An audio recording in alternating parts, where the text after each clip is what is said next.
aujourd'hui je vais vous parler du livre Pas ce soir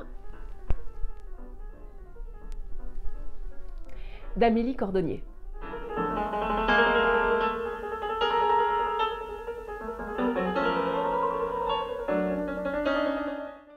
C'est l'histoire d'un mec qui aimerait bien coucher avec sa femme mais qui n'y arrive pas.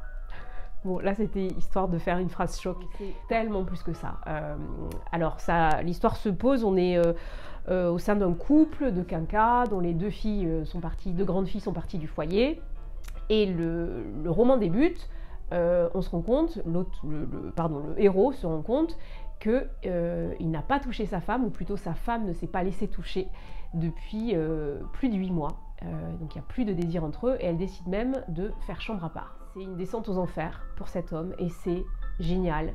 C'est génial parce que, avec le pitch que je vous ai fait, qui est réel, hein, c'est un vrai livre à suspense. Enfin, c'est un polar, quoi. Alors que c'est vraiment que ça l'enjeu. Hein. Et bon, rien que pour ça, c'est super. L'écriture d'Amélie Cordonnier, c'est une écriture fine, incisive, drôle, cynique et surtout qui dépeint parfaitement ce que peut ressentir cet homme. Alors c'est toujours un peu troublant, je trouve, et donc d'autant plus notable quand un auteur comme ça arrive à se glisser dans la peau de l'autre sexe, et c'est fait de manière très subtile et très juste. Et donc tout le roman, on suit les déboires de cet homme qui se bat avec tout, avec son désir inassouvi, avec ses pulsions, avec sa peur, avec sa tristesse, avec sa colère contre sa femme.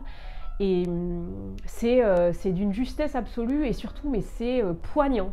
Je m'excuse d'avance pour ce que je vais dire, mais c'est que j'ai du mal à me dire qu'un homme comme ça existe. Parce que franchement, c'est merveilleux, il est tellement attachant et on a vraiment mal pour lui. Alors évidemment, c'est beaucoup plus subtil que ça, c'est-à-dire qu'il y a quand même, à un moment donné, il va y avoir une confrontation, donc on va comprendre les deux points de vue, mais le point de vue principal, c'est celui du héros. Je mets au défi ceux qui me regardent. Je n'ai pas réussi à trouver le prénom du héros. Je m'en suis rendu compte à la fin. Je me dis, mais en fait, il s'appelle comment? Bon, j'imagine que c'est tout à fait voulu de la part d'Amélie Cordonnier, mais donc si vous arrivez à avoir, peut-être qu'elle le glisse une fois, mais je n'ai pas trouvé. C'est vraiment une cartographie complète, je trouve, avec vraiment tous les points de vue possibles et toutes les subtilités possibles, et c'est vraiment un truc à 360, quoi. Elle arrive à nous faire comprendre qu'est-ce qui se passe dans le corps et dans le cœur de cet homme en souffrance extrême, quoi. C'est un livre qui est doux, qui est beau, qui est aimant, qui est tendre, qui est nostalgique, qui est piquant, comme je l'ai dit. Elle a des phrases très courtes, elle a un rythme très précis, très incisif, très virevoltant, assez poétique aussi, vous verrez dans la lecture que je vais faire.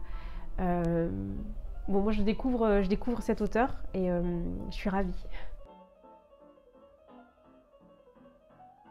Je vais vous lire un passage qui est à plus de la moitié du roman. J'espère ne rien dévoiler. Parce que comme je vous l'ai dit, c'est vraiment, chaque page, c'est un suspense fou. Puis il y a des rebondissements en plus. Enfin bref, c'est génial. Et ben c'est parti. Et puis tout est doux partout.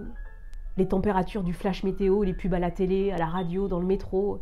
Nivea, perle de lait, soupline, Ricoré, cette douceur à tire-larigot l'irrite. Overdose. Faudrait faire exploser ce trop-plein, cette sensualité de supermarché, taillader cette baudruche et la regarder dégouliner.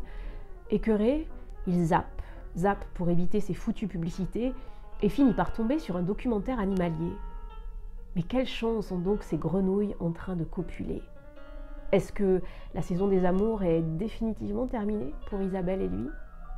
Elle a encore mis Barbara à fond dans sa chambre, comme pour répondre à cette question qu'il n'osera pas lui poser une deuxième fois.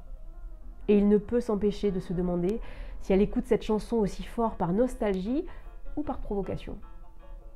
Mais au fond, peu importe.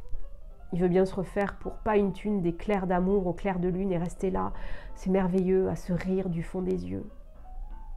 Il aimerait aussi que les petites ne soient jamais parties, ni Roxane ni Élodie, qu'elles n'aient pas grandi, retrouver leur douceur potelée et innocente. Avec elles, il n'aurait pas peur de l'avenir et le présent serait supportable. Il y aurait des baisers en voici en voilà, baisers de propane, cœur léger dans les nacelles, sur les yeux, sur le nez, bras en collier, papillons, esquimaux, collants, mouillés, au Nutella, gélatineux, crémeux, baveux, et toujours le dernier promis juré, une fois l'histoire terminée. Les occasions de se sentir, de se toucher ne manquaient pas autrefois. Et encore des gratouilles, encore des caresses. Oui, dents bien lavées, tu veux vérifier? Et la bouche trouée de quenottes qui s'ouvre fièrement dans un « ah », la laine à la fraise et le souffle merveilleux de l'enfance. Ils ont redemandé « Attends, fais voir ta frimousse. Donne-moi la main pour traverser. » Main sur la table et attachons un torchon pour éviter de te tacher.